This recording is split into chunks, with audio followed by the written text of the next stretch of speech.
Greetings, Hicks and Prez. It is exciting for me to announce that we are going to regather for worship this coming Sunday, just a few days from now, and we're going to do it outside.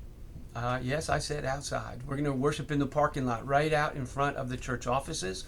We're going to set up the stage right in front of the mailboxes there. We'll have a sort of a stage area.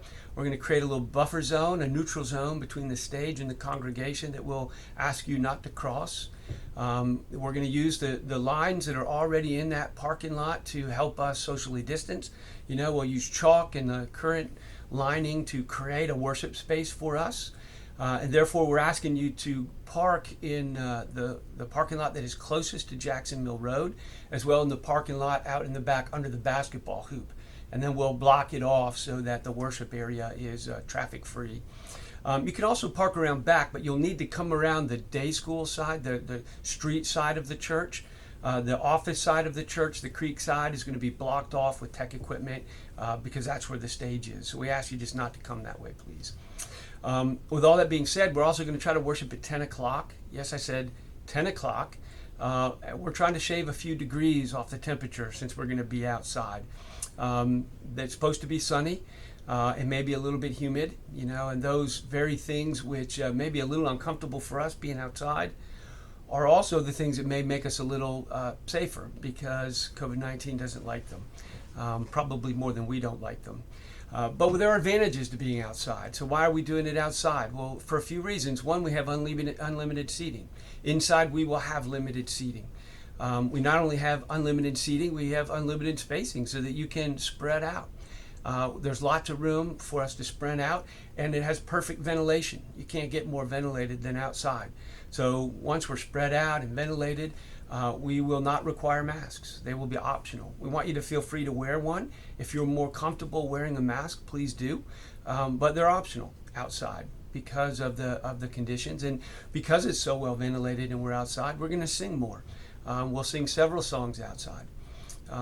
But if we have to come in, if it rains, we're going to move inside. We're going to have to make the call on the weather. We'll be watching it. You should watch it. It may be obvious to everybody whether we're going to meet or not. But if it's not obvious, definitely watch your email, watch the website and social media, and we will get the word out. If you're paying attention, you'll know. But there are two important changes if we end up inside. If we end up inside, the guidelines will be more restrictive because our space is more restrictive. But also, we're going to need to sign up because our seating is going to be limited. So by the time we make the call on the weather on late Friday or Saturday, it's going to be too late to sign up. So what we're going to do is ask you to go ahead. If you think that if weather pushes us inside, if you plan to come, please go ahead and sign up now in the next 24 to 48 hours by Saturday noon. So we have a sense of how full the church will be.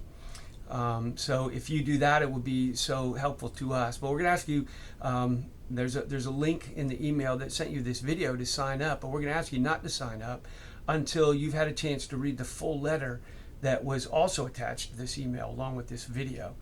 Read that full letter so you'll know whether you're going to want to sign up and come, given the restrictions that may be in place. Our return to normal is going to be gradual, and that's going to be frustrating to some of us. Lord willing, these guidelines are going to be slowly loosened as we move toward normal, but that's going to be a process.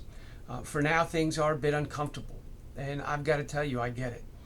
We're living in a weird and uncomfortable time.